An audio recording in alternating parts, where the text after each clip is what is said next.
Hi, welcome to the Wired and Rewired podcast, a podcast all about the hit HBO series, The Wire. I'm Chris, and this is my 1,000th time watching The Wire. And this is Ellie. It is my first.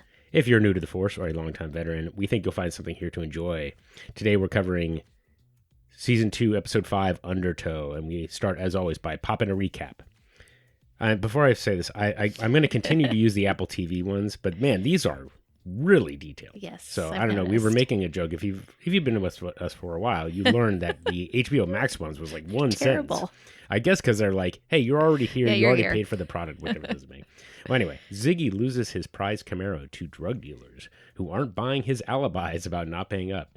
Unable to dump the homicide investigation on other police agencies, Colonel Rawls measures Bunk for the blame if the cases go unsolved. Weak product in the pit has Bodie getting heat from fiends and slingers alike. Homicide detectives hand out grand jury summonses to stevedores involved in the homicide case, and Port Police Officer Beadie Russell works the lingering affections of an old boyfriend, also a stevedore, to find out how cargo disappears from the docks. Inside the detail, there is clamoring to have the ongoing homicide investigation folded into the investigation of Frank Sabatka and his band of Union brothers. The story was written by Ed Burns, and it was directed by Steve Schill. This is his second episode. He also directed The Hunt in Season 1, and it premiered on June 29th, 2003. All right. Well, let's hit the epigraph, Ellie. The epigraph is, they used to make steel there, no? From Spiros Vandas. Oh, nice pronunciation. Well, thank you. All right. Well, before we get into the initial thoughts, I had to mention something we missed. It's not something we missed, but we've talked a little bit about kind of the tragic ends to some of the actors that worked on this show.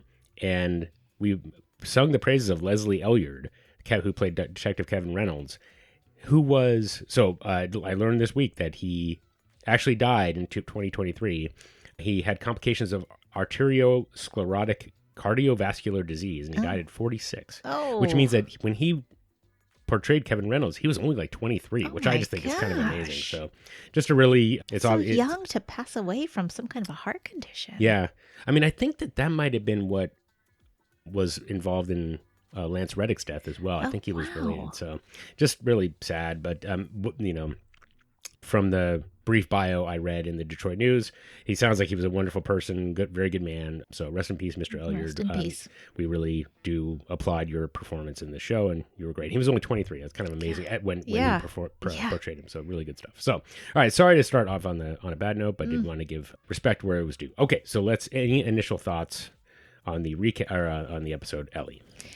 I'm not as crazy about this one. Mm-hmm. There are a couple moments I like that the team is coming together. Storylines are coming together more and more. I'm seeing how things are connected, but there are a couple moments in this that just feel contrived really? Moments that I was not crazy about. Interesting. Okay, well, we'll get to those when we get to those, I guess. Okay. Cool. Good enough. But before we get into the recap, we do have to review your predictions. Please. So, a little bit more modest this time. You asked a question about what will happen to Dee if he stays in prison. So right. Avon is still in prison. Yes. Excuse me. So we don't. So that question is still open. So that's a no bet, as it were. Nick and Ziggy find the chemicals in Fairfield. So did get that. Yep. So we'll get into that whole process. More information on the Jane Doe. No. Just Jimmy did continue to pursue, but didn't make any progress there. There was that storyline. I think is quite interesting, but we'll get to that. Mm-hmm. You did say Omar doesn't get to Jimmy yet, so of course they ended up in court practicing his testimony, which of course is good stuff. And then Frank had someone is going to start talking.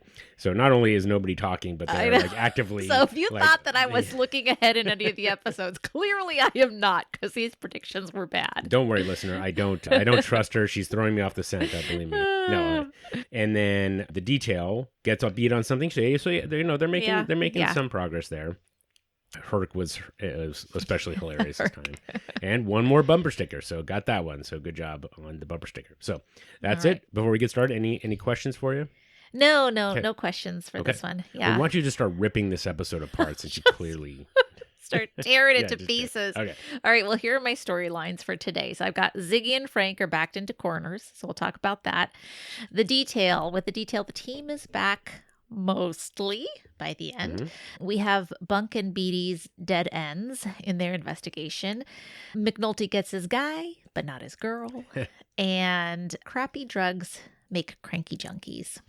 So let's start with Ziggy and Frank, because that's actually the opening scene here. So we've got this white homey looking guy, homey as in like not homely, but Homie. Okay. Oh, and gotcha. he's getting money from some guy in a flannel shirt, and then this white homie is giving the money to another white homie named Frog around the corner. And Frog puts that money in his right inside pocket. He sees Ziggy coming, and then he grabs a smaller stash from his left inside pocket and hands it to Ziggy. And Ziggy says, well, this isn't all the money that he should be getting back for the package he apparently gave Frog to sell for him. And it's interesting because he starts talking differently too. Like he sounds like he's trying to talk like a white homie, but he cannot pull it off. It just sounds terrible. Anyway, so he's mad. He's taking off. As he leaves, Frog gives some kid money to go get him snacks at the corner store. And then as Ziggy is leaving in the Camaro, two cars stop, one in front and one behind. And they come out and they are led by Cheese. And they've got baseball bats and they are intimidating. And Cheese wants his money, and they pull money out of his coat. It's not enough. That $290 he got is definitely not enough for whatever he is owed. And so Ziggy, I guess he owes him like $2,000 or something like that. And so Ziggy tries to give him his coat. Jesus, not even a black man can style that. Which is funny after the last episode. Sure. And ultimately says, he needs to get the money to him by Friday or he's going to die. And they also take his car, Princess. Jesus, jackpot. Jeez. Man, hold on, man. Ain't even enough here to really call this shit money, man. Please take it easy. I'm working on it. But my people, What the fuck you think this is, huh, man? What? Oh. You think this supposed to get played some other way? Huh? Is that what you think, man? Damn it. Son of a bitch, that hurt. Yeah, I know it did. All right. Look, how about the coat? Take the coat, all right? I paid too large for it. So that plus the cash I gave you, and then I can get 700 more by the end of the week. I will. Yeah, no, right there. You can fix that. You can. 2,000. For this. Not even a black man can style that shit. You know what I'm saying, man? Now, what you laughing at, man? Whoa, she'll be cool about it. I'm gonna get your money by Friday, and then you'll see there's no need to get all fucking dramatic out here. Look, man, I ain't paid by Friday. You dead by Saturday, man. Hey, yo, take my man Rod. So Ziggy's in a bad place. Yeah. Yeah, I mean... He's making bad choices. Oh, yeah. So, I mean, it's just the comparison, of course, between Ziggy talking to Frog and Cheese talking to Ziggy, right? Yeah. That's what Ziggy needed to do, but he doesn't have that capability, really. He does not. And so, Frog is just like staring at him as Ziggy is essentially threatening him, and he's like, "You're not going to do shit. I'm not scared of you." Yeah, he's and not it's just like, at all imposing. So it's just it's funny how Ziggy went into this thinking it was going to be everybody. It was going to be on the up and up. And and I think that I'm going to just make a really loose connection to Stringer when we get to that point. Okay. There's, you go in with this kind of expectation that this is how things are going to work. And because you're used to working in a specific world. Right. And of course, when push comes to shove or things don't go your way, you have to know how to handle that situation. Exactly. And then of course, Cheese is like beating the crap out of Ziggy and just, he's got baseball bats and 13 guys with him or however many it is. And so just to see the comparison, and man, I just, Ziggy is so pathetic. He's so pathetic. Him doing that, the gestures and spitting. Oh my gosh. Just Yeah. He just looks like a toddler, he does. screaming at a parent or something like that. It's just crazy. So, yes. Anyway, yep. All right, so Ziggy is in bad shape. Yes, he is. In the meanwhile, Nick and Amy and their daughter Ashley are looking for a home for sale. And so they are in the home that used to belong to his Aunt Tracy, although it's been owned by other people since then. The agent, is it Elena? Yeah. Oh, okay. Oh, Yeah. I thought so. I could not totally tell from how she was dressed, but I thought it was her. So that's kind of interesting. Yeah. So yeah, Elena McNulty was the agent. And when they see the price of the house, they don't even believe it at first. He's like, but it's not going to go for that. They're like, well, another one sold just like this for $340,000. And so the next thing you see is that they have stepped out of the home, and Amy is like, maybe we should rent. Yeah. And of course, a family, with a nice car and the doot doot. Yeah. And they walk in. So, immediately, Nick has this feeling of being out of place. It reminds me of the scene of Dee and Donette in the restaurant. Yeah. Where it's just like, we don't belong here. This sense that, although Nick doesn't realize until he looks at that, I think that they don't belong there either. Yeah. Whereas Dee knows it all along. So. Yep. Yeah, and just an interesting note to me is that, when they rename something Federal Hill, right? They named the area Federal Hill. Yeah. It sounds a lot better than Locust Point. Locust Point, yep, And exactly. So, yeah. Now, I didn't until this week know that Locust Point was named after a locust tree, not the bug. Not the bug. Not the insect. But of course, like locust being locust, like the name is pretty much the insect, so that, naming it Federal Hill, it's like, it's a lot more appealing than Locust Point. So, and of course, that's symbolic, right? Like, they used, just because. Gentrified. Yeah, exactly. Just because they changed the name doesn't change anything else about it, but it makes it look fancier and things like that. So and so obviously it was a wake up call for Nick, because he thought that it was his that was enough money and they'd be able to put down a payment. And so of course, like, that sends him right back towards despite the fact that their ships coming in and it's a good day and so on, it's that it kind of leads us to what he'll talk about at the very end of the show or the episode. So anyway, so that sends him on a continuing on his path on his bad choices. Yes, and so Nick goes to Dolores's bar. He sees Zig there, and it's like, oh my God, why you look like shit. What happened? And Ziggy tells him what is. Nick's asking him, like, why didn't you go to White Mike? And, why did you go to this other guy instead? And, again, Ziggy's talking weird, like, how he be. Yeah. And Nick's like, why the fuck would I know how he be? Like, why are you like this right now? Anyways, Ziggy doesn't outright ask for it, but you can tell that he's like, I need this money or I'm going to die. Yeah. And Nick says, I'm not giving you the money, but, then he kind of says, I gave it already to Amy to pay for this apartment. Yeah. And so now Ziggy is screwed. Yeah. So a couple of questions for you. So Nicky, without any kind of, he doesn't dress it up at all. He drops the N-bomb. Yes, he does. Like, so. Oh yeah. Did that?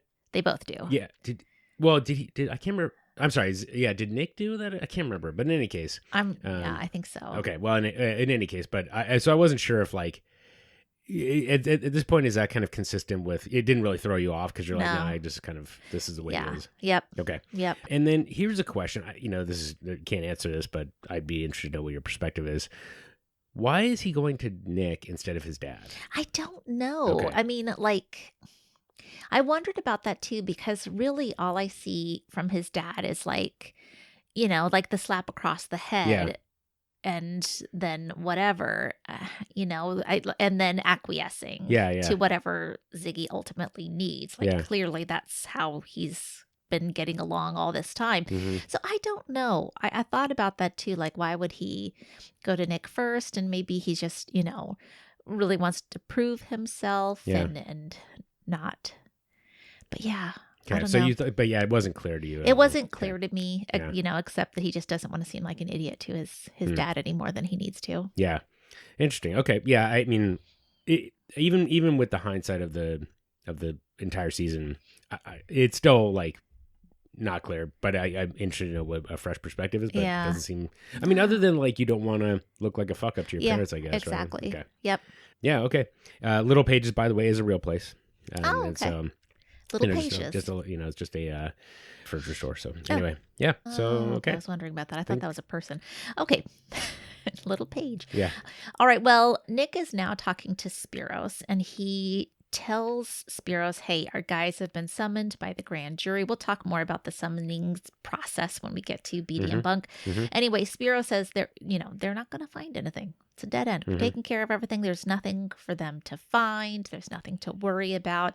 But Frank is really upset and wants to meet. And so Spiros is like, I'll meet with him. Sure, I'll meet with him. But Frank wants the Greek. Yep. And Spiros says, well, he can talk to me. But, so that's what he says that he's going to do. Before he goes, though, before Nick leaves, he tells Spiros that he wants to talk about the chemicals. And Nick says that he wants to know what they need them for. And they, make these excuses. You buy something cheaper and then you mark up the price. And they're like, well, who wants to buy, these chemicals for just like this slightly marked? Who's in the business for that? So like Nick is clearly really thinking about this, and he I think he has seen what happened with Frank when Frank didn't know what was in the cans and how that screwed him, and he doesn't want to be in the same place. So I mean, he's doing the diligence that Frank didn't, and he wants to anticipate the human cost before it actually hits somebody, essentially, right? And so it is, but and so I think that he's either he knew that he had that perspective going in, or because he too saw the human cost of the smuggling operation before. Now he's kind of going with this new perspective, kind of same way that Frank kind of took it, is like, if there's something breathing, I need to know about it. So and so it is, as you said, like, Nick is willing to cross the line into crime, but there's like another line that he doesn't want to cross, and he wants to be careful about that. So we'll see if that's actually like a viable strategy. But in any case, well, and as smart as Nick is trying to be and take control of the situation, he's still being handled. Like they're all still being handled by Spiros and ultimately the Greek. Why do you say that? Just because it's like the way Spiros is like, you can meet with me, and like they're not going to change what they do.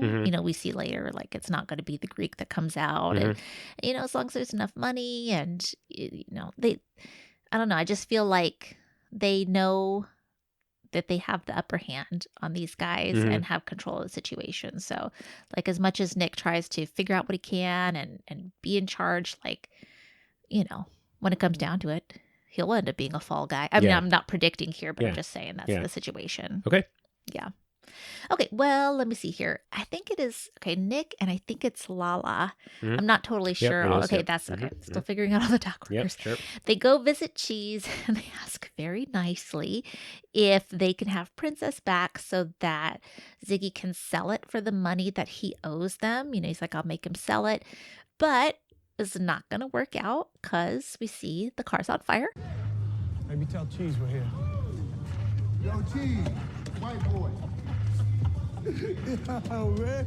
Hey, yo, you got more money, man? That's what we came to talk about. Yo, you got a lot of heart coming up in here without my fucking money, man.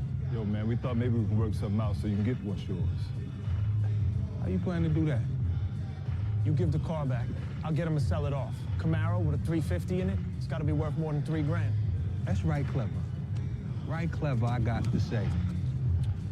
And I appreciate y'all coming all this way so much. I'm gonna get the boy another week to pay. Of course, that ride ain't worth nothing near $3,000. Oh, you don't believe me? Have a look.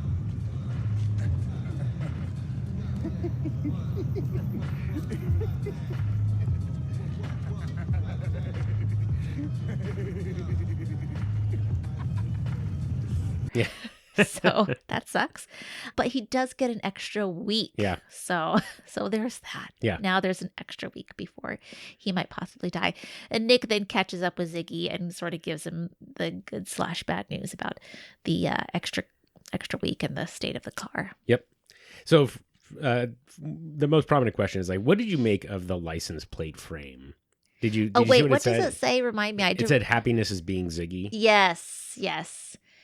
I don't know. I mean, it's just like it just it's is so whatever. indulgent, Yeah, right? Like it's just exactly. super self-indulgent, Yeah. like he is, Yeah. you know, he bought himself a $2,000 Italian leather jacket when he owed $2,000 to somebody else. Right. Yeah. Right? So yeah. He's just living in some fantasy world. He's yeah, living in pretty a much. fantasy Yeah. world. He's absolutely sure that Okay. he's going to just Yep. make this thing happen. Yeah, exactly. Okay, well, I did want to stop for a minute because I think this is the last time we're going to see Cheese in this episode. So I don't know if you recognized who that was. No. So it's Method Man. Oh, And so That's there's Method Man. there's a little bit of information to Okay. share here. So oh, that's right. Method Man. Didn't he have a podcast about? oh yeah. The Wire? Yeah, Okay. he was the one. He was like Okay. the HBO sanctioned Yeah, one. So, yeah. So David Simon, in an interview with Alan Sepinwall, so I get a twofer here, said, by the way, I thought Method Man played the hell out of that scene. I should say something because there's always been this crowd of rappers who wanted to be on The Wire. Yeah. And this was the only guy who walked into a casting office and read and said, okay, tell me about the part. We didn't take him because he was Method. We took him because he was the best read for Cheese, and I'm glad we did. Apparently, Method Man knew Hassan Johnson, who played Weebay. Oh, is that right? Johnson came over for season 1 while Method Man stayed on a movie, I think it was called Brown Sugar, Okay. and he was in that, but even his parts, like his scenes, just got cut apparently. Okay. And so he stayed on. He was like, oh God, and so he really wanted to get over here, but everybody said he really took it seriously. So, and I think it really shows. Like he shows up in that first scene of the episode, and he is like incredibly menacing, and like the way that he like he looks unhinged, and he looks at Ziggy, who's laughing. He's like, "What are you laughing at?" It's great stuff. Yeah. So just another little note. Okay, that's very cool. Yeah, and then sorry, one more thing. So Steve Schill, who's the director for this episode, said the biggest dilemma for me as a white British man trying to interact with Method Man, I was like, what do I call him? Do I call him Mr. Man, Method, or Method Man? This is a guy who's already a giant star, and I'm like, I'm going to show this guy the respect that he deserves, but as an Englishman, I need to find the right way to meet him at the correct level. He said, but he didn't need direction. The scenes that I did with him, the only thing you need to tell him is, I think you come in here, you meet this guy, and you set the car on fire over there. That's all he needed to know, and he did the rest. So he really, like, it's kind of incredible to see, I think his performance, particularly since he didn't really have an acting background. So he comes in like on fire, and I think, everybody kind of really respects the work that he did. So Very it's cool. just a fun character, and he did a really good job with it. So there you go. Love it. Okay. That's Good my for you, Mr. that's my- Method Man. yeah, Mr. Man. Mr. Man. Okay, well, the Greek Yeah. and Spiros are talking, and I think they're in like a Greek diner or something. Mhm. Some guy brings him his food, and It's the same place that they meet. okay, Yeah. all right. So they're always meeting there, but Yeah. apparently the Greek hates the food. Yeah, exactly. I had to look up what he was saying. Oh, in really? Greek. I put the Google Translate up there, and he's like, the Greek is like, what is it? And the guy says, it tastes good. And then the Greek says something like, either like, it looks like dog food or smells like, or something like, give it to the dog. He mentions a dog. Okay. So anyways, Spiros reassures the Greek that the police have nothing with, on them, even despite all of these grand jury summons Mhm. that are going on. And the Greek tells him, hey, double his fee. And Spiros says, well, he wants to talk to you. He says, I don't need to talk to him. Double the fee, and that's good. Mhm. So, still we don't know who this guy is. Yeah. This is all that we really know about him, just these couple of scenes that we've seen him in. Later, Frank, is waiting there by the harbor, Mhm. and Spiros comes up. Frank's really unhappy that it's Spiros and not the Greek. And then Spiros tells him, hey, we're really sorry about everything. It's a really unfortunate situation. So Yeah. we're going to double the fee. And Frank's straight up like, fuck that. Yeah. Yeah. And, he's drawing his line in the sand, but then they're kind of both looking at, Frank's looking at the harbor, and Spiros comes up behind him, and they see a factory across the harbor. And this is where we hear the epigraph about, they used to make steel there, no? Mhm. And this is a reminder that for Frank, that there's really no future without doing this, like that you are destined for this. Yeah. If you don't do, work with us. Yep. So, yeah, it's sad. It is, That's yeah. it. I mean, it's certainly a devil's bargain because, Frank is basically doing everything he can to, to try to get the ships into the Yeah. harbor, and so he knows that, like, if he doesn't do anything, it's all out of his hands. So he's trying to like Exactly. take some, So it's just, and it's tough. I know that when I first watched that scene, I don't think it really registered with me like what the symbolism meant. I mean, now it's very clear, Right. but you got it right away, right? I mean, Yeah. just that it's a dying. Yeah. Yeah. Because that's what we start out with, right? We hear about, when McNulty's on the boat in the beginning, and they talk about that they used to work in steel, or his father did. Or, Yeah. Yep. yeah, a both, lot of Mhm, the other guys, right? mhm. And what do we say Nick's dad did? Probably. Yeah. Mhm. So we get that Yep. a little bit. Yeah. Okay. So, okay. Well, so now Nick and Spiros are talking again, and the driver, what they called him Boris, but now I can't remember what Sergey. Mhm. is there as well. And let's see here. They ask how it went. Mhm, No mhm. problem. Spiros says he'd like 3 boxes that are coming on the Wilhelmina, Mhm. and he says we will pay 3 times what we normally pay. Well, it's more than we heard before. Mhm, So mhm. they are greasing those wheels again. Nick says he checked in on you know what? I got to back up. I missed something because we missed the computer library. Okay, I scene. was wondering. Let I was me going to back ask you. up to that. I'm sure. sorry. That's okay. Yeah. So let me back up to that because Zig and Nick are at the library. This is a great scene. They're using, not they. Zig is using a computer. Nick is completely confused about the fact that you can actually just put in some kind of a search request and blah, blah, blah. Yep. And they want to find out what one does with all these chemicals that the Greek would like. And we find out that from their search that potassium permanganate is used to process cocaine. Mhm. Yep. So that takes us now to the scene that we talked about with Nick and Spiros. Yeah. Okay. I did want to just mention, I looked up streetdrugs.biz, still active. Are you serious? The site still looks exactly the same. Oh my God, no way. I did go as far as like who actually owns this, but I don't know. So I think HBO probably still owns it. It's hilarious though, because it looks exactly like it does. Oh my gosh. It looks like there should be links. None of the links work. It's just I have to look that up. Yeah, That's so it's fabulous. just, it is straight out of 2003 internet. It's great stuff. So streetdrugs.biz. Okay. So, okay. .biz. Yeah. Not a lot of .bizes out there. Yeah. Okay. So let me see here. And so Nick is thinking like, he's wondering what it's for. He says, I think he says too, if it's a bomb, I'm not okay with that. Yeah. But no, it's to process cocaine. Yep. And you can tell by how he moves on with the conversation. Exactly. He's okay with it being cocaine. Yep. And tells him he'll get it from Fairfield by the end of the week. Yeah. What do you think about that? How he draws that distinction? Bombs or cocaine. I mean, they both can lead to deaths. Yeah. I guess I can see it because, the way where they're living and what they're seeing, I think there's probably just a resignation about people use drugs. Yeah. People get high and Mhm. I'm not going to be involved in anything, like bombs or weapons or something. That's too far outside of my, what I'm accustomed to. Yeah. But drugs is not. Yeah. So. Yep. Okay. Yeah. I mean, he's not going to sell them himself. He's totally against that. But, I'm involved with getting somebody else what they need to sell it. Whatever. Yeah. Yeah. I mean, I think that's probably that's how he's justifying it. I think it kind of, I'm connecting it back to how we talked about before when he called it a project, and how he is looking at it. I think maybe as like a class distinction or something. Yeah. And he kind of says, well, I'm okay with it affecting this group of people. But if there are, people I would think essentially in my class that are being affected that would be killed, and I'm opposed to that or something like that. I mean, I'm completely reaching here, but that's how I kind of interpret it as well. So I think you're right. Like he's definitely justifying it, even though crime is crime. So crime. Yep. So okay. That's all I got for that scene. Okay, well, kind of the last scene in this whole Frank and Ziggy backed into a corner. Frank's happy because there is a ship that's in. It is the Wilhelmina. Everyone gets to work.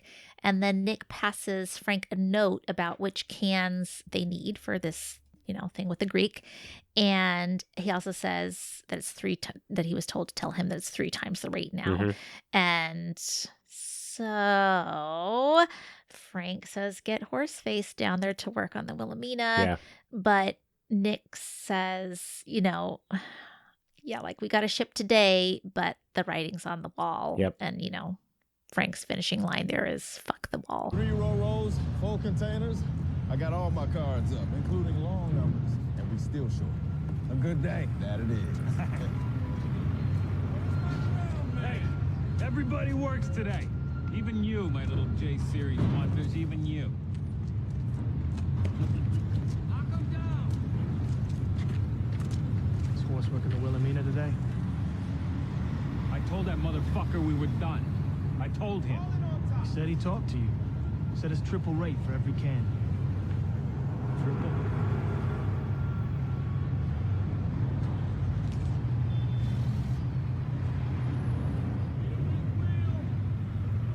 Call Horse in the tower. Tell him he's working the Wilhelmina. All right. It's now or never for us. I got no choice.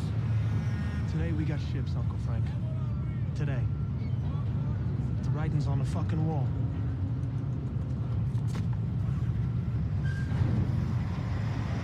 Fuck the wall. Yeah. Yeah. Yeah. Yeah. I mean, he's like, I don't, that not on my watch. This thing is not going to end, or we're not going to die out here on my watch. I will push this as far as I can make it go. Exactly. Yeah. So, yeah. Yeah. You read that perfectly. I don't think that I quite understood what was happening the first time I watched it, but you're on it. So, but I think it is interesting to see Nick's perspective as well, right? Because, he's looking at it as,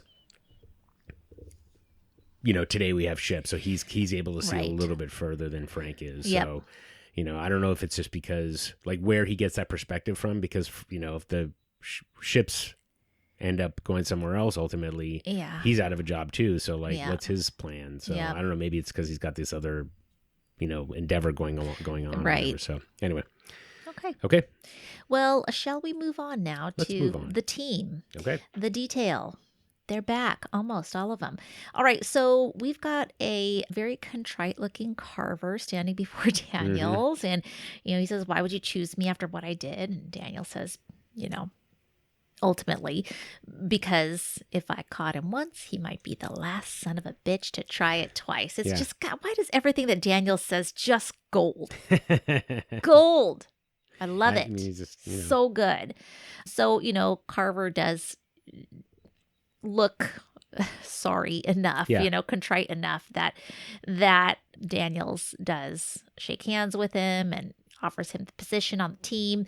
He is kind of taking a demotion because he's working under Greg's, but he's happy about it, right? And so Carver comes out, he gives the good news to Keeman, Herc, and Prez, and Herc just like bodily lifting him into this hug and throwing him onto the couch is just hilarious. And I can't remember what exactly you hear as it goes off. That I think he uses a not so great term there, but you can't say it on TV. No, you can't say it on TV, but the love is there. So we're at homicide, and Rawls wants an update on the Jane Does. Freeman says they're gonna summon each of those stevedores who were working on the day that the Atlantic Light came in, and Rawls says, well, it seems like you could use, coal or whatever. And Freeman, you're going to go over to this detail. And Freeman is very unhappy. And I'm actually I was a little surprised at how boldly he goes up to Rawls and is like, did you just fuck me over without giving me half a chance to clear this case? Yeah. Because I didn't expect anybody to talk to Rawls like that. But, Rawls takes it in good stride. He's like, well, you'll know it. Yeah, you'll know when I'm fucking you over. So now Bunk is basically solving these many murders with Beadie only. And she has no experience. Right. So it's not a good position. I mean, I'm glad Freeman's going over to the detail. Don't get me wrong. But I feel for Bunk and Beadie now. And it just is the start of this becoming more and more just feeling impossible. Yeah. Yeah. You need to get your ass over to the Southeastern today. You're detailed temporarily. Whoa, Colonel. Colonel, respectfully, did you just fuck me over without giving me even half a chance to clear this case? Let's be clear, Detective Freeman. When I fuck you over, you'll know it. You'll be so goddamn certain you won't need to ask the question. And you, Detective Moreland, are now all alone with 14 red names. How's it feel? Yeah, so a couple of things that I didn't quite understand. Do you understand what Freeman was saying of did you just fuck me? Like, I don't understand. If you're being told to go somewhere else, like, how are you being fucked? I didn't quite follow that. I don't know, because I think he's still just saying, like, I'm gonna, because before last episode, he was like, if this doesn't get solved, then you guys, I'm gonna hang you up to dry. And I think he's still saying to Freeman, like, you're still gonna be hung out to dry, even though I'm not even giving you a chance now to be involved with the rest of the solving of this case. Okay. So that was my guess. That tracks. That tracks. But then of course Rawls like, why do you have to be such a dick, dude? I don't know why he has to be such a dick, man. You know, and even later, you know, we'll get to this when Bunk is talking to Daniels about homicide is not where to sprawl a case. Yeah. Because, you know, like if you had a different culture there, maybe it could be. Right. Maybe you could get a lot more done. Right now, everybody's getting everything done out of fear, and that's not the way you want people to work for you. Exactly.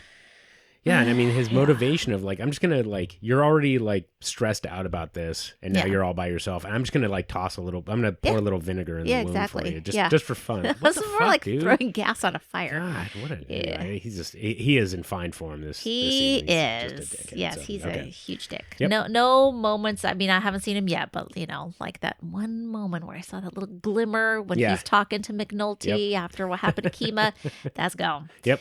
That's gone. All right, so Daniels is now addressing the detail. He tells Freeman and Prez to put up some DNRs, which I had to look up, dialed number recorded. I didn't know what he means about like some reversals. I don't know what that means. But anyways, he tells them some things to do. Well, reverse buy is you're buying from the dealer as opposed to you're selling drugs to somebody. Got it. Okay, that's what that means. All right. They need info on union finances, and let's see, Herc, Keem, and Carver need to get this is where it is, hand-to-hands and reverser too. Yeah.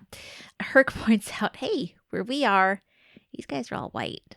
So I should be the one that's out on the streets doing the hands, and Kima and Carver should be on the on the roof taking photos. So that's the way it's going to be. Freeman comes in at that point. Cool, Lester Freeman. And they are all happy to see him. And, you know, he asks who they're after. They point to that one picture on the bulletin board, and Freeman says, Frank Sabatka. And they're all like, oh my God, he's a genius. Yeah. He's a freaking genius. Yeah. But he explains to them that this is one of the guys that they're looking at because of what happened with the Jane Does. Yep. So things are coming together. Yeah. Prez's line of, because my father-in-law hates his guts, which in this district counts as probable cause. That's great. Great line. That's a great line. Yeah. I mean, I think that the only thing that's really interesting, of course, is that you know, Daniels has within, you know, however long this is, he already has a strategy and sorted out, and he drops a life lesson, which I will come back to later. Yes. I picked up on. So. Yes. Although, it sounds like you picked up on something. Well, too. So, I mean, hold it. If you want to talk about it now, you go right ahead. But I was just like, we had the whole life lesson section. Let's save it for the end. Okay, I think let's have some fodder for the end. Excellent. There. Okay, well then. Okay, we go to Valchek. Valchek is opening a new envelope, and of course, it's the surveillance van in a new location, San Diego, which I predicted. But this I did not predict. He is dusting and lifting a print off of the photo, and you know someone's getting in trouble in San Diego. Somebody is going to get in trouble. That's one of my predictions for next time. Okay. Anyways, Kima comes in. She's asking about said van. He says, oh, you know, it's on loan to another district. So, but yeah, somebody's getting identified, and somebody's getting in trouble in San Diego. Okay. That van's coming back. Okay. Wait, sorry, before I tell you. So, Valchek says it's on loan to the Southwest. Yeah. San Diego is in the Southwest of the United States, so I just thought I don't know. You know, so I that's hilarious. I'm gonna spoil your prediction right now, because to me, like, this is one of those things where I think for like a fingerprint on a photograph doesn't mean anything. Also, is he just being like anal and having control problems? I mean, 100%. He's like, oh, now this is gonna get you, and he's been so far away. My interpretation, it's been such a long time since he's actually done investigative work. Exactly. Where he's like, oh, a fingerprint, that'll do it. It's like, what does a fingerprint prove? It doesn't prove anything. Like, even like, it's like, here, go mail this letter to somebody. I really thought that was going to be something, Chris. I'm sorry, but I just like, but I think it's more important to point out how terrible a cop Valchek is. Oh, fuck with my ass. It's like, I've got your fingerprint now. Great job, buddy. Yes. Anyways. So the van moves on. Yeah, it's Okay. gonna get. I mean, I'm not. I don't think I'm Okay. spoiling anything. All right. There's nobody in San Diego. Well, I am curious where it goes next. Maybe Okay. it'll go to Seattle. Okay. Okay. Keema and Herc are in a stairwell. They're listening to some dealers on the corner, and they are just talking. They're not talking like what you expect my guys to sound like Yeah. or look like. Yep. And let's just say they are really appropriating the Black culture around them. Yes. And, Carver makes a commitment that these, thieving MFers steal everything. Yep. It's so great. Yeah. I just love that moment of them looking at each other and just being like, yeah, here we go. Yep. So it's awesome. Keema and Carver are waiting for Herc to show up and do the hand, but he's got to, quote, get his props. Herc comes on the scene looking just so confident, just strolling in, jacket open, big white shirt underneath, big old bald head. And he talks to the guy, and he's got this toothpick in his mouth while he's talking, seals the deal, and then turns towards where he knows the cameras are, and lets Carver know that it was the toothpick that was the prop. Sure. I loved it. Yeah. So It's so great. It's good stuff. It is. Yep. And you get Keema and Carver taking more pics of the hands to hands. They're getting roof tar on their pants up there. It's not you can see why Herc didn't want to be doing that. But they're following the money, and Herc is absolutely loving being out there. He's loving it so much it's driving Carver crazy. Sure. Yeah. Yeah. Yep. No, it's a great little montage thing. It is. I loved it. It's just like, oh, they're back. This is so fun. I mean, I just thought it was, and it's especially funny. He gets tar on, and then he brings up the towel the next time. So, but I'm like, man, Keema, she never gets to do any of this fun stuff. So she's always going to be on the roof, unfortunately, for her. So. Yes. Okay, well, let's see here. Shall we move on? Sure. Let's keep going. We're going to Bunk and Beadie's Dead Ends. Okay, so Bunk, Beadie, Cole, and I don't know who Cole's partner is. I can't remember. I should know. Oh, shoot. Yes, I should know. He's been in other ones. I think he's a jerk. I remember. He's like the one that roughed up Bugs. Oh, Holly then. Would have been Holly. Yeah.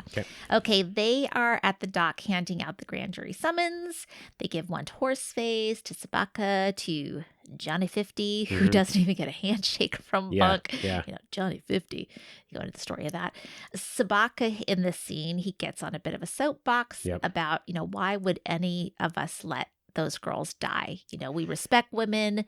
We are fathers, brothers, husbands. And, Beadie says, well, interesting that that's the one can in the stack that you lost. And Sabaka kind of just goes off the handle with purpose. He starts yelling and says, let's dance. You don't know who you're messing with. We have been summoned so many times, and, you don't have shit on us. You cannot even compete. We can hold out. You don't even know how well we can hold out. And Bunk's just kind of staring at him like, you done. Yep. And kind of motions, I think, to the other 4 summons. He's like, oh, these 4 aren't working today. Would you like me to give them to him? And Bunk just snatches them back, and there they go. About what? About them girls in the can. The detective here thinks we know something about that mess. He thinks we'd leave him there on the dock in a box, dying there in the dark because... Because why, detective? What reason would we have to want girls to die like that? Why would any of us leave them in there if we knew anything about it? I got a wife and 3 sisters, and they got daughters. And I got too much respect for women not to be pissed off at what's in your heads right now. But of all the cans on the terminal, that's the one you lose in the stacks. We didn't know shit, goddammit! You want us to dance with a grand jury, we will.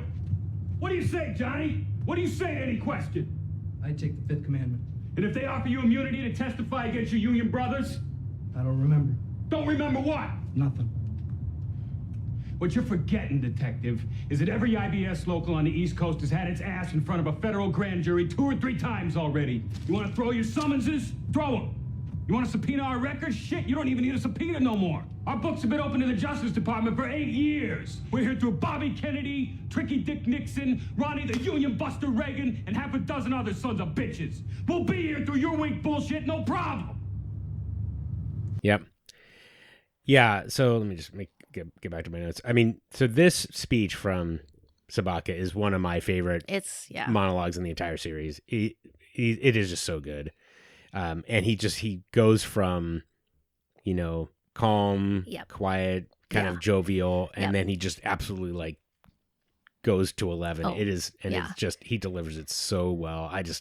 Chris Bowers, I keep thinking like, is it gonna get annoying to keep saying it? But no, I mean, he just did such an excellent job, and I don't know. So I won't go too far in it. I just did make a note. So, Bunk just kind of like, he's done, and he cocks his head, and then Sabaka's back to normal. Yeah, exactly. But I got the sense that when Johnny 50 asked today, he goes, no. So I feel like it did get under it a little bit. Like, he's just like, you're not going to get shit. And, you know it, I know it. So let's just do this stupid bullshit or whatever else. So, so anyway, but just a great speech. And the whole scene is great. So, yeah. Bunk and Beadie they're sitting in a hallway. I think they're checking in with, I don't know, is it a DA maybe? It's the grand jury. It is somebody who's a representative for the grand jury. I don't know what his position is. Yeah. Charlie is his name. Mm-hmm. And, he's frustrated because these doc guys are not talking at all. Mm-hmm. And, he goes off, and Bunk asks Beadie if she's got an informant, a CI on the docks. And, she says no. And he says, well, it's not going to be good. We're going to be struggling. Mm-hmm. And you feel it. There's just like, Bunk has just like this hopelessness to him, and Beadie sort of doesn't know better, but she's picking up on it. Mm-hmm. Next we see Beadie, though. She is knocking on the door of a trailer, and it is Maui. Yep. Yeah. So Maui and Beadie are now in a burger joint late at night, and she's trying to soften him up. You could tell that they have had a prior relationship. Mm-hmm. He kind of wonders why it never worked out between them. And she says, well, that's just the way things go. Anyhow, Maui says, I'm not a snitch. Beadie kind of makes this plea, like, we have to figure out what happened to these girls.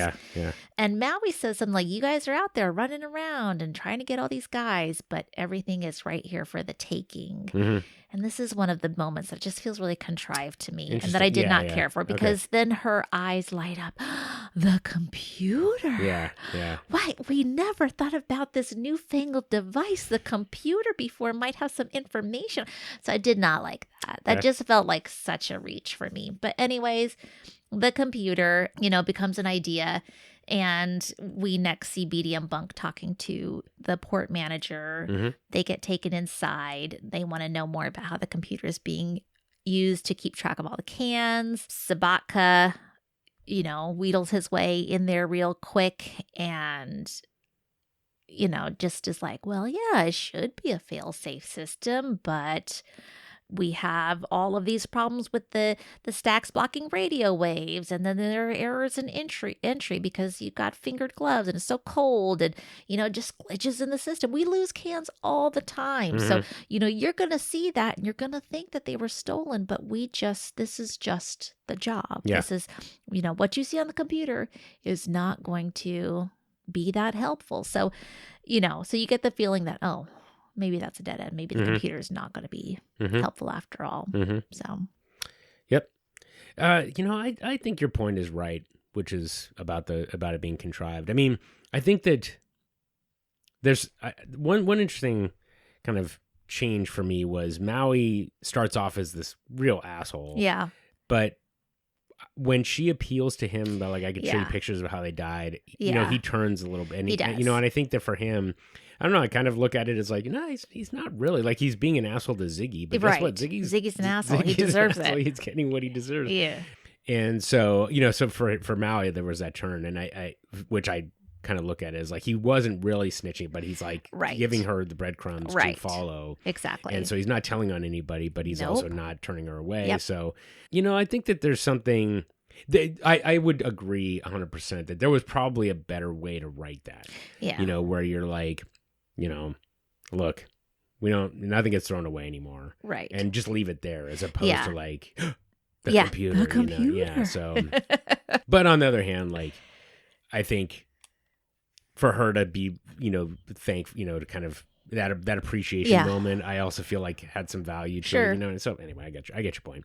So yeah, and I mean, I think that it was pretty explainy. Yeah, you know, the whole thing with the computer. It feels like there could have been a different way, but on the other hand, I don't know. I mean, is there? I'm not sure if there was a better way to explain. Yeah, that and sometimes people, you just gotta get us there to get the story moving. Yeah. So, and of course, and then I would just realize that I screwed up on my nomination for Killer Cameo from episode 2 because I gave it to Ringo. All right, my nomination was Ringo, but he was right. here. He was in this one, so can't show up twice. He was operating the computer. I retract the nomination. Thankfully, we gave it to the crew, but yes, that's true. Okay. All right. Well, that's that covers that. Yeah. So the next thing we see is Bunk and Beadie are at the detail. They're talking to Daniels, and they are asking. I had a little bit of a hard time understanding if they were asking if they could have the computer like brought there, or to get a computer to run a search on the database. But I think they're saying like, can we, get a warrant, take the computer and bring it here and do some research with it, look for a pattern. Daniel says that he doesn't like mixing the cases together. He wants to keep it clean. He wants to keep it easy, which is sort of getting into the life lesson you were talking about. But they end up convincing him. And so Daniel says, you can set up here. There's enough space and we can share info.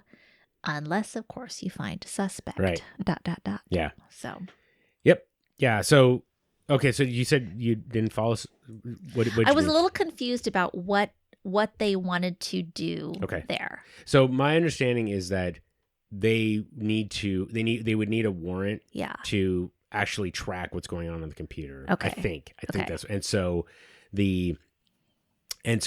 Daniels could have folded that into his, because they're looking in the union, that would have been easy enough for him to get that kind of warrant or DNR or whatever. Yeah. But for homicide, it would be a much different question, and whether they'd be able to get that. And so for him, that's how it makes it easier. So what he's essentially offering though is he wants to kind of split the baby, essentially. Yes. Get the information for homicide, but he doesn't want any of the responsibility associated with actually solving the case. Okay. So, well, I will say I am super excited about Bunk and Beadie working at the detail and interacting with all those other guys. That's going to be fun. Okay, cool. I'm looking forward to that. Yeah. Okay. All right. So let's move on now to McNulty. Okay. Shall we? Ubbs is outside the Marine Police building, and Diggins is, I think, his name, lets him know that McNulty's coming in, and Bubs cannot help making a comment about this nice gas grill. Yep. The Summit Silver 450. Anyhow, he goes down to the dock. McNulty's coming in. He knows more than McNulty about how to hitch a boat to a cleat. Yeah. McNulty's doing a Baltimore knot, which is I don't know how that boat did not float away. Right. But anyhow, Bubs gives him the contact info for Omar, and McNulty gives him some cash. Clearly not enough. Yeah. Bubs is like, he put a shotgun to my face. Yeah. So McNulty's kind of smiling and entertained by this, but he does give him some more money. Okay, no. I mean, you say tit for tat. We let slide on a little county caper. I gotta think that, you need to think about what it was you had me endeavoring to accomplish. I mean, what the fuck, man? I'm not out there asking about no random ass who give a damn nigga. No, sir, man. I'm making inquiries in your behalf. I mean, in regards to that fucking unforgiving motherfucking Omar, man. Omar. Why, you play you hard? I go at him respectable. He put that goddamn shotgun in my face, man. I'm looking at 2 goddamn tools of the harbor tunnel staring right at me. Each one about yay big. Yeah, and they pissed in my pants, man. He gonna stand there smiling like this shit is funny. Ain't funny. Nutty, I know I'm paying taxes on some things. I gotta believe this is more aggregation than group work bubbles and a little bit of this. For your pains. Yep. And I kind of forgot, but we know from the first season actually that Omar knows Bubs is a CI. Sure. Yeah. So when Omar was hearing that Bubs was interested in him, no wonder he was kind of going out there and being really extra cautious about the situation. Yep. Right? He knows Bubs is in with the police. It's not just some average guy asking about drugs. That's true. That's true. Yeah. Yeah. Yeah. Sorry, I'm gonna stop you here Yeah. because I did want to I was gonna say if you want, we can rename the podcast the Andre Royal Fan Club. Oh God, he's just so great. How good? I mean, he's just so great. Yeah. Everything that I can't even remember how he exactly, something about remuneration. Yeah. Just the way that he's like, saying, I think this is worth a little bit more than what you did. That's a lot to ask of me. It's just like, it's charming and it's funny, but it's also really like serious. Like, hey, exactly. He's great. I mean, but we're going to stick with the original title, but I did want to just say, we'll play the clip obviously, but I highly recommend watching it with the subtitles on. Okay. Because some of the lines that are included in this little monologue of his are so good.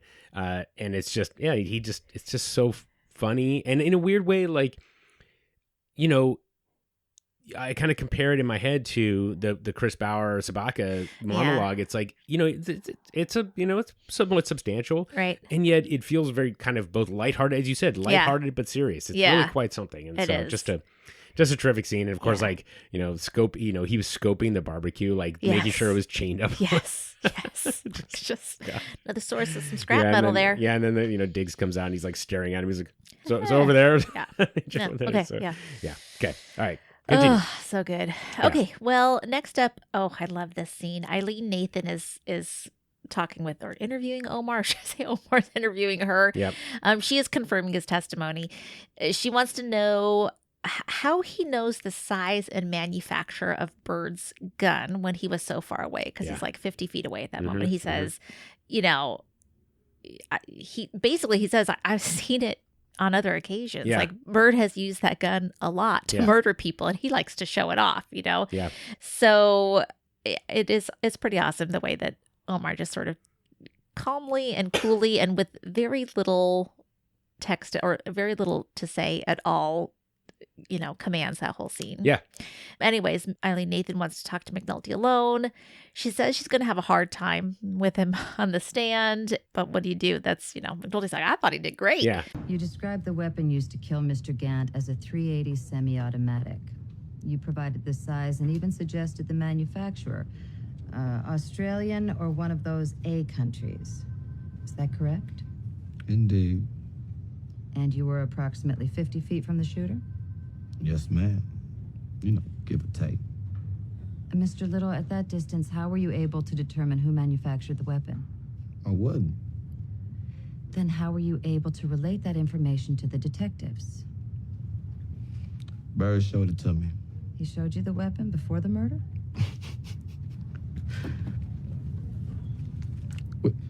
Which murder we talking? Bird committed more than one murder? Fish gotta swim, you know what I'm saying? And like I said before, Bird always off showing that thing to everybody, talking about this deed and the next. I ain't really paid the boy no mind till y'all came and showed him some interest. Yeah. Anyway, she gives him a voucher for some court clothes, and off they go. Yep. Yeah. Yeah, I mean, there's something really interesting about Omar and the way he's so matter of fact. But I mean, because it's a lie. Yeah. Right. He didn't actually see Bird shoot Gant. No. And yet, because I think I'm trying to figure this out, because like he knows exactly what he needs to say. Yes. To make it believable. Yes, and he's just weaving it together beautifully. Right, and exactly. Well, yes, he's doing that. Sorry, but the other part of it is he doesn't add anything that will cause the thread to fall apart. Yes. Right? He just, no extra he weaves details. it together. Yep. Exactly. He weaves it together and it just holds. And even if someone were to, so she's like, he committed more than one. He's like, well, sure. Like, what do you think? Like, who do you think this guy is? And but he doesn't like start changing his story or anything like that. It just really is like beautifully constructed. So, it's just, and it's kind of amazing. Like most of the time when someone starts to lie, they start making things up, but he's just got it all figured out and he's just so self-assured. It's just really fun. So, yep. And, of course, Michael K. Williams, like I don't know how he, put it together, but it's just one of those performances where you're like, nobody else could do that. Yep. So it's incredible. No, he's perfect. Yep. Omar and McNulty are now at a men's store, and McNulty, they're looking at suits. Yeah. I'm thinking by the end of this thing, I'm going to see Omar in a suit, but no, I don't. McNulty is like, well, here's the voucher. I got to go off and do something over here. And Omar says he'll head to, if I'm not here, I'm at Lydell's. Yeah. And he picks up this pink suit. He's like, or I'll, be with Muffy at the club. Yeah. What do you think of the suit? Is not his style? He could pull it off. You know what? That man could pull off he wants to wear Easter pink. He could do it. He certainly could. He could do it. But that's the last we see of Omar in this episode. So I was kind of hoping we'd see what was going on at Lydell's or see him in a suit. But no, I guess we'll have to wait till the next episode. Yeah, from what I could tell, Lydell's is like a grocery store. Oh. So I don't know. Oh, so there was nothing there. Okay. But then again, I don't know. Like I spelled it one way, and who knows if it's spelled a very different way. In any case, all right. So yeah, it would. But it would be interesting to see if there was like a progression. But yeah, we'll see what he ends up wearing when he goes to court. Okay. So. I'm excited. Yeah. Well, McNulty is now in some office building. We see like an immigration and naturalization seal on the wall is being replaced with a Homeland Security seal, which is really just like interesting and such a sign of the times now looking back, right? McNulty is there and he is talking to Special Agent Cleary, I think. And he wants to know if they've brought any other women like his Jane Doe. And he wants to see, can I talk to them and see if they know her? And, he said, well, step into my world, Virginia. And Cleary looks on his computer, looks into where they might have like, I guess, Russian or Hungarian sex or middle, from Eastern European sex workers. They find out that there are some being held in New Jersey, which is close enough. I mean, they look all over, right? But there's some in New Jersey. So McNulty says he's going to take his day off and go up there. And the guy McCleary's like, really? You're going to, take your day off? And he's like, yeah, I'll do that. So McNulty is then at the U.S. Bureau of Immigration and Customs Enforcement in Newark, New Jersey. And he's taken over to this holding cell with the, very unhappy, bored, uncomfortable looking women, many of them inside, packed in there. And, one who speaks better English comes up. He hands her the photos, slides them under the little gate there, and she spreads them out and, asks all the women around, if anybody knew who she was. And one's like, well, can I get out of here if I do know? And ultimately, though, none of them seem to know her. Yeah. So it's a dead end for him as well. Yep. It's an episode of dead ends. Pretty much. Yeah. Closing off a lot of doors there, I guess. Yeah. So I want to just back up a little bit.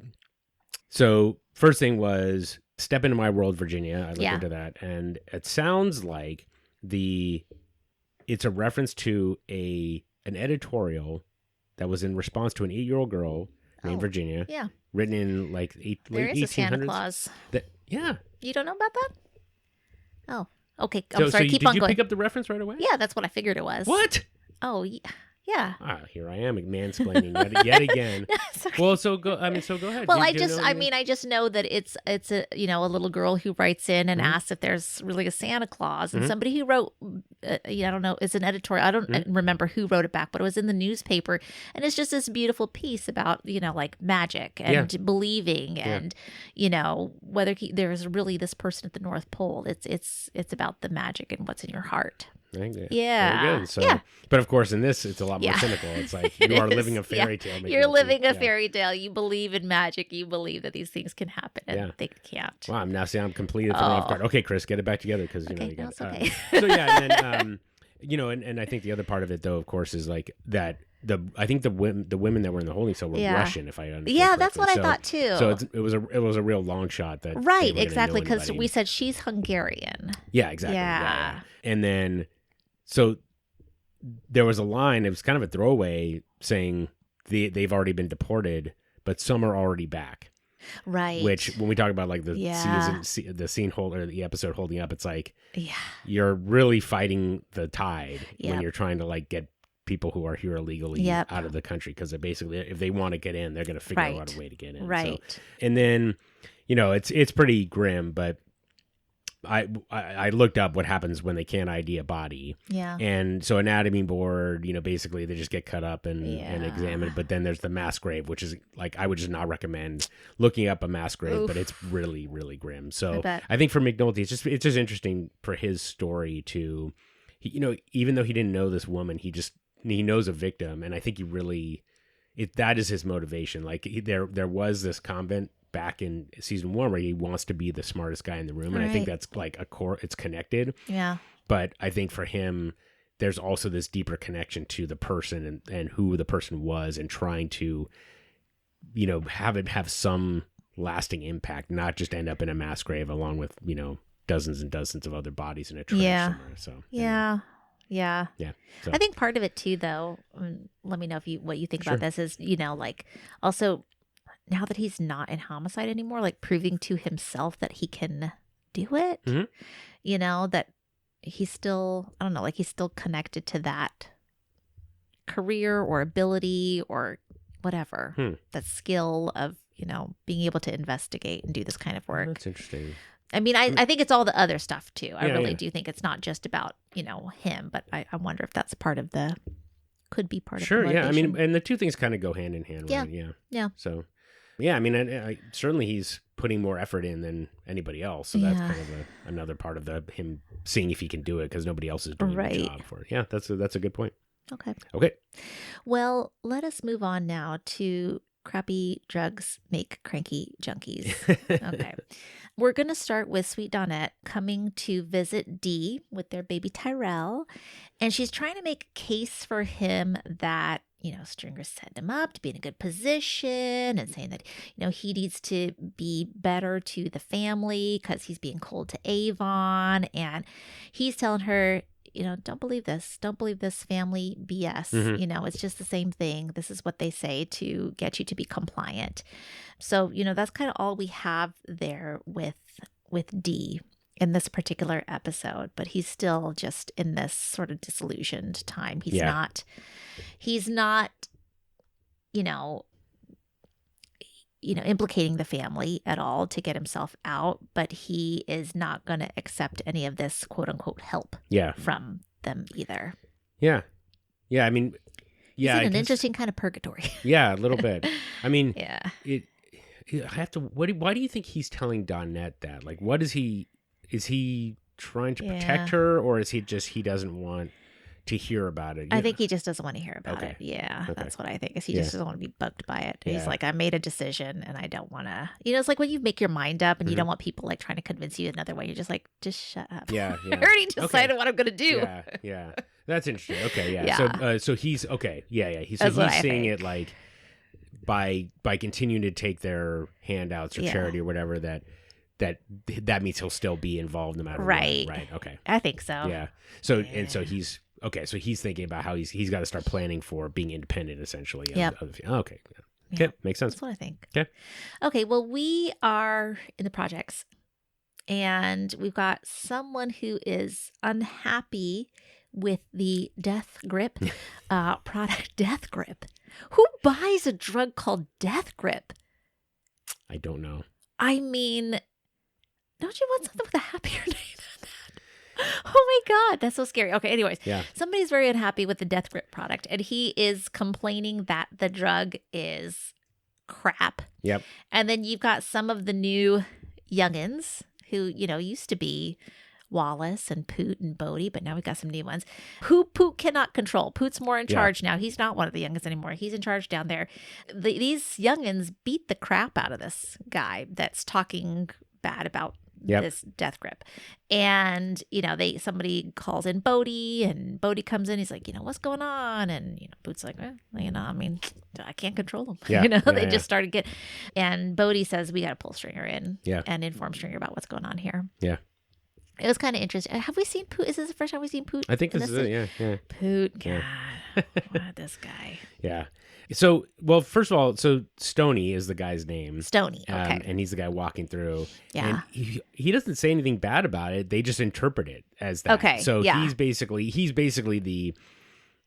the visualization of what Stringer says to Avon later. Yes. So, but basically they're saying, we know you got your welfare check, So you got to spend that here. And he says, I ain't got no ends, which means I don't have any money to spend. And they're like, no, I don't believe you. You're saying that our product is terrible. Oh, and that's why they beat him up. So he didn't even really say it. They just are implying it. Exactly. He's the one to buy from them with his welfare check. Exactly. Oh So that's because they're like, he's saying death grade and all that. And he's like, nah. And then then somebody. And then he staggers out on the street past Bodie all bloody. And, oh my gosh. So in fact, I'll tell you, I don't know the actor's name, but Stoney was the inspiration for the killer cameos because I was just like, man, that is such a rough role to play. And he does really good job great. of it. Yes. Yeah. So and then so as you said, so Bodie is now the man in the low rises, and Poot's kind of running the pit.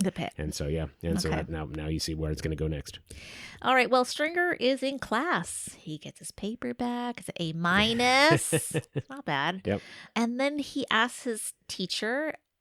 See, this is another moment that feels very contrived to me about options for when you have an inferior product in an aggressive market. The teacher brings up the WorldCom case and how these guys were going to be destroyed by fraud and they changed their name. I mean, it's not exactly, I don't know. It's not a great comparison, I don't think, to this situation. Like in that situation, people like WorldCom was already convicted, or they knew there was fraud. People had already gotten in trouble and went to jail for it. And then they're trying to distance themselves from that. Yeah. In this case, they don't know that they are being, the people who are getting this product don't even know that there's fraud going on. Like they're not going to know that it's a different product yet, is what I'm saying. Or that it's like, they don't understand that, like, oh, well, it was a bad product and now they're trying to change their image with this newer, better product that has a different name or whatever. So anyhow, that bothered me a little bit, but it feels like a contrived scene in my opinion. I don't know. You can say what you want, Chris. You can say what you want. No. I was just kind of I think you're right. I think you're right because so first of all, the economics professor, we talked about this last time, like he's like, well, you can't operate at a loss, as if that's some rule. Yeah. And it's like, no, that can be a viable strategy if you need to hold on for, your That's market true. share for some time. And I mean, you can't do it forever, but you can do it for a short time. Right. Yeah. And that's what Stringer didn't understand this last time. And it's like, you didn't even mention, well, you can operate at a loss. Yeah. Just, you got to be careful about how long you want to do that for and how much. Yeah. That's the first thing. The second thing is, so if you look up WorldCom, is that WorldCom declared bankruptcy a year later. Yes. So it's not like changing the name saved it. Exactly. And so, you have to think about, well, okay, it might work, but it's not necessarily a great strategy. Yeah. And then it got bought out by Verizon in 2006. So it's like it was dying already. So yes. And the economics professor just completely doesn't mention that at all. No, exactly. And he's just like, oh, we'll just change the name. But I think that there's something. While I agree with you that it does feel contrived, I also think that there's an interesting connection. This is what I was talking about before about Ziggy and his approach to selling drugs and Stringer's approach to taking real world business lessons into the drug game. He's like, okay, well, I think this will, this worked in business, so we're going to try it over here. And you're kind of ignoring some reality on the ground. So that's the other part of it. I will also comment here that in episode 3 of season 1, he talks about how this shit is forever. And, it's product is, it's like shit is weak everywhere, he says. And so he never sort of reckons with the notion of what do I do if I have it with this inferior product? He just assumed that people are going to continue to buy. Yeah. And now he learns that people, if your product is bad enough, people will go somewhere else for something similar at the same price or whatever. Exactly. So, it's just, so that's a different component to it. So no, I think your take is correct. It was trust me, it is. Right. It was all wrapped up very nicely in a bow for all of us to learn a little economics lessons. Yes. So, okay. But I did want it. But the fact that the economics professor doesn't even, although actually, I'm giving him a hard time but at the time, I wonder if WorldCom actually had declared bankruptcy. It might not have declared bankruptcy. By Yeah, the time that's a this good was- point. So- Yeah, it may not have. So Okay. I'm talking We gotta out of my look ass. that up. Okay. Yeah. Okay, well, Donnette, we're back at Donnette's place, and she is telling Stringer about her visit with Dee and, how she told him that they were setting him up and taking care of her and Tyrell, but that he's not acquiescing. I do love it. Donnette walks into the kitchen. She says, I'm going to show you little Donnette know how to burn. Mhm. And I am using that. I'm Oh, going to yeah? use that. Little Ellie knows how to burn. Okay. When I cook something next time. Right. I'll tell that to my family. I know how to burn. I loved it. Anyways, Stringer picks up, baby boy Tyrell and puts him on his lap and says, your father's bucking us. Yeah. So clearly Stringer has some feeling that, if they do not get Dee cooperative, Yeah. things are going to go bad. Yep. Yeah. Yeah. Yeah. Just super creepy. Stringer holding Tyrell I in his know, lap. and Ooh, saying that. Yeah. Yep. It is. Yeah. So Stringer's now talking to Avon at the prison, and he's giving him the latest news on the crappy drug situation. Mhm. They are trying to figure out where they can get some more. And, Avon says they go through these options. This is where you're talking about, people are going across. Yeah. Going east different to areas, west, west to east, yeah. to get the drugs. Avon says he's going to work on it. He looks stressed out about it, though. And Stringer asks how Dee's doing. He says, well, he's still being cold to me, and suggests that they give him some real estate, something in his name. But it's kind of interesting. Avon says, yeah, we can do that, but I've been good to him. Yeah. I've been more than good, yeah. And Avon's like, yeah, you've been more than good to him, which means to me, I don't know how you interpret this, but it's like, if he does not fall in line and something bad happens to him, we tried. We did what we could, and we've been more than fair. And if we have any hint that he's going to be giving us up or talking, I just feel like Dee could die. Interesting. Yeah. Okay. Yep. Even if he's family. Yeah. I mean, I was the only thing I was going to ask, when he said, thing is string, what happened. Yeah. I'm trying to figure out what he's referring to. Is it just that he, Dee got arrested, or what is he referring to when he said what happened? Yeah. I thought he was just referring to the deaths in there from the hot shots, but yeah. I don't know. I guess it could mean something more. Okay. Yeah. Yeah. Yeah. I don't know. I mean, or maybe he's just talking about it. Everything in yeah. general. Everything right? in general. Yeah. Okay. What how we got here is how we got here. Yeah. Yeah. Yeah. I mean, I think it's a little bit funny that Avon's like, okay, I'm on it. I'm on the drug finding a new supply. I'm like, what the hell? How are you on it? Stringer's out here. Yeah, exactly. Free man, and you're. I guess Avon's still the one that's got the connections. Yeah, I guess. Anyway, so Stringer now, has all the guys in the room at the funeral home, and he's schooling them. Y'all heard of WorldCom? None of them have. Yeah. Obviously. So Stringer puts it into terms they understand. He's playing teacher in this moment, which we've seen him do before, and, gets them to think through what they could do to rebrand this thing. We'll change up the name, we'll change the cap colors. And then they also mention, get the fiends to think that the other towers have different or better products to get them to competing within the towers, which actually was a kind of interesting add-on to the strategy as well. Yeah. So yeah, there we are. Y'all heard of WorldCom?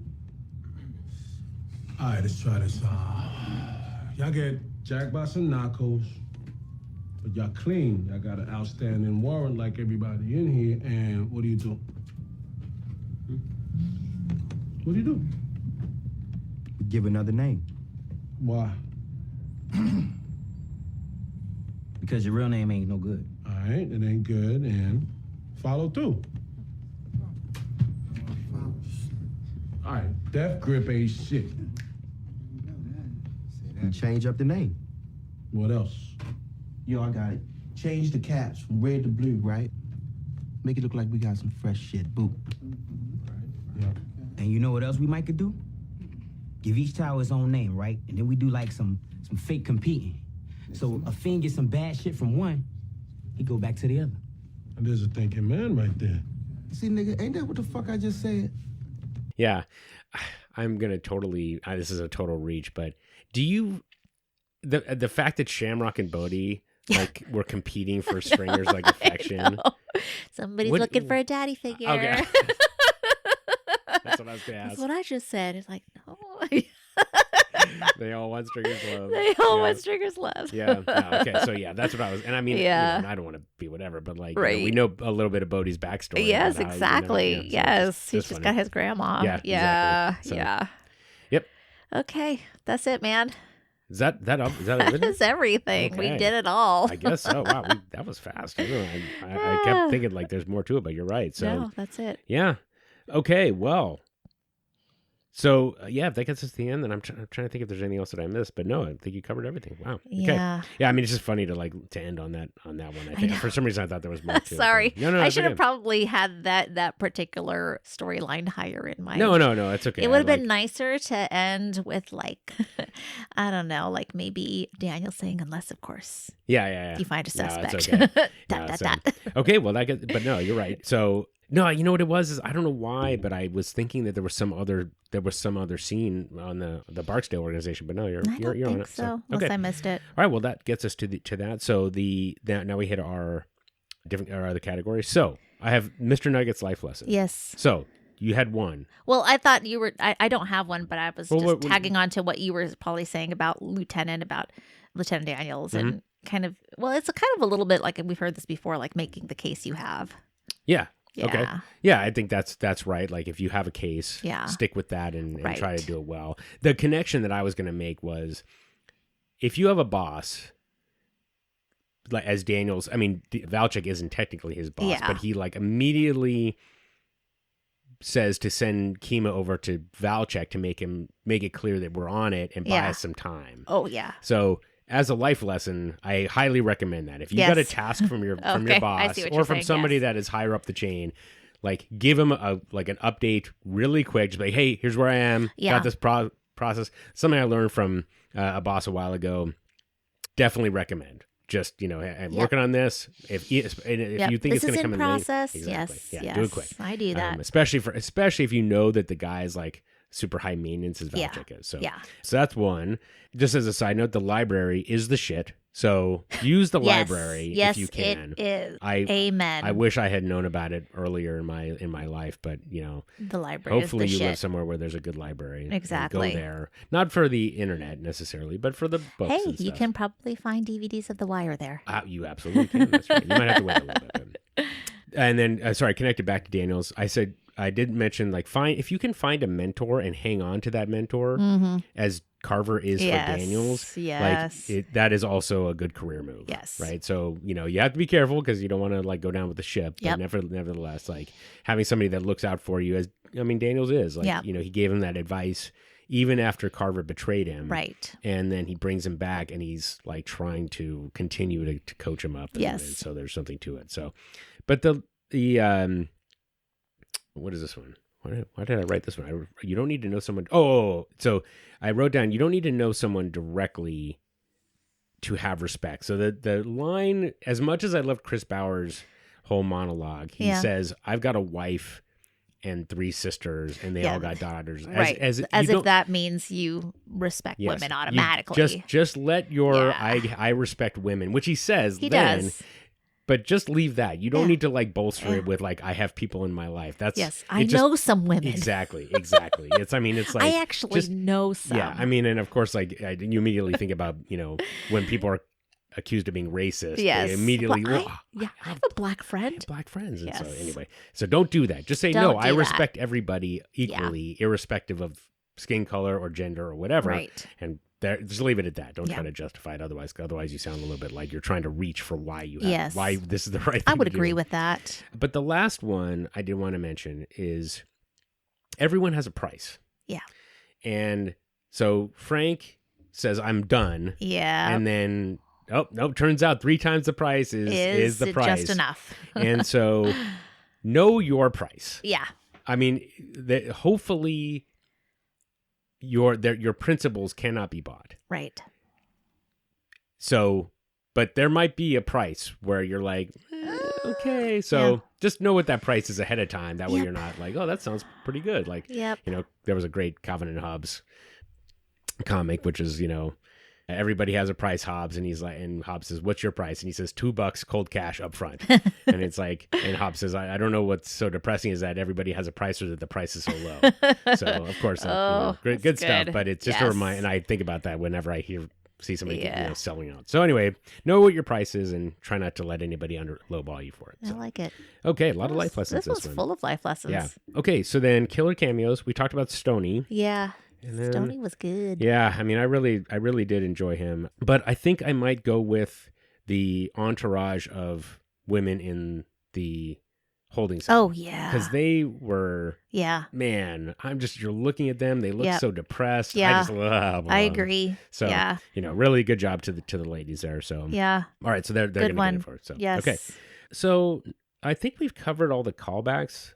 Okay. And not a ton of music that was, I felt like that was really You're right. noticeable. There was, Hand the Rock the Cradle was the song that was playing when Herc was going around. And I'm like, I was like, I'm not sure I was feeling the music this time. So nothing really to mention there. So, okay. How well did the episode hold up? We talked about immigration. I think that's... Yeah. I think that's kind of the main one for me, which it still does feel very applicable. And, we're kind of in a time when we're taking aid away from other countries and looking at border security. But when you take aid away from other countries, you have more people trying to cross your border. Yeah. So, it's, when we talk about people who go and then they come back, it's just, I think that's still very much an issue, going to continue to be an issue. Yeah. No, I totally agree. Yeah. And I think that there's also something to like,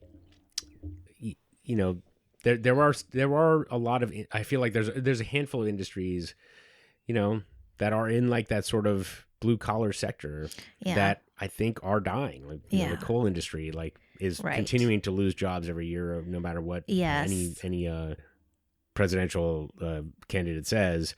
And you can't really stop it. Yeah. Right? It's just moving away. Well, and that's the Undertow. Yeah, exactly. Right? That's the title there. Yeah. And that is, 100%. I mean, you feel it in other areas of this episode as well, but that's, I think, the main, that drag underneath that you just keep on trying to push against it.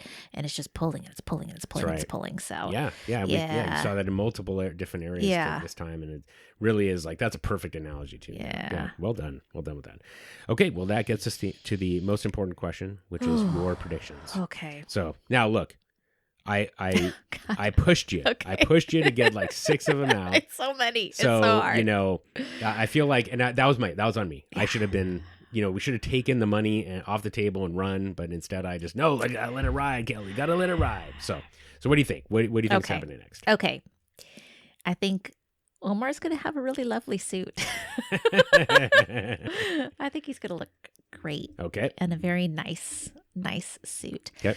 I think the Death Grip rebrand will start working for a little while. Okay. Anyways, I think Jimmy goes another episode without a lead. If he's gone this long without figuring out who the Jane Doe is, I'm thinking either we're not going to find out till the very last episode or I think maybe by the last episode we do, but I don't think he's going to in this next episode either. Okay, will not get a lead. Okay. Yeah, I don't think he's gonna get anywhere with the Jane Doe. Okay.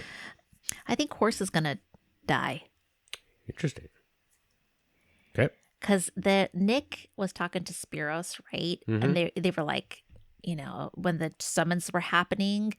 And like they made a lot of a point, like, oh, Horseface he's not going to talk to anybody. Yeah, that guy's been working with my dad forever. Yeah. And there's just kind of like this moment where Spiros just like puts his hand on his chin and looks thoughtful. And like, oh my God.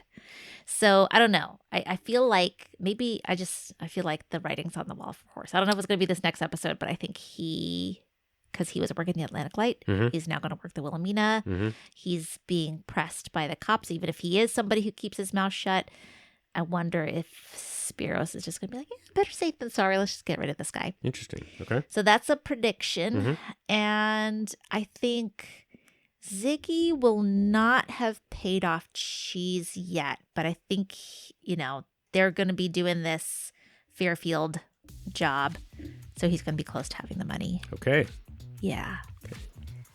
John will pay for it. Okay, cool. Okay, that's what I think. You went 5. So I went 5. Well, then you have to add one more. bumper sticker. Another bumper sticker. That For was show. we won't. Okay. That'll be just be a bonus. Well, it's got to be somewhere else on the West Coast, I think. Okay. So I don't know. Maybe it is Seattle. Good. Yeah, it could be. You get extra points if it is Seattle. Okay. Okay. Cool. All right. Well, so you reached for the stars anyway. You got All 6 in right. there. So okay. Yay. Well, great. All right. Well, that brings us to the end. Ellie, thank you as always for an excellent episode. We will be back next week with season 2, episode 6, all prologue. All prologue. So, Ooh, interesting. Yeah. Okay. Yeah. Moving away from the sort of the nautical theme. Yeah. Yeah. Curious. Okay. Okay. All right. Well, thanks again, Ellie. Yeah. Thanks, Chris. That was fun. All right. See you all next week. Okay. Bye. The Wired and Rewired podcast is Ellie Peterson and me, Chris Aronchek. Our theme song is Nice Vibes by Neon Beach. Want to holler at us? You can email us at wiredandrewired@gmail.com or hit us on the burner at 240-488-0060 to leave us a voicemail. We're Wired and Rewired on all the socials. And of course, if you like the show, please give us a rating and review on iTunes, Spotify, or wherever you get your podcasts. It helps other Wire fans discover the show. And until next time... I'll be with Muffy at the club.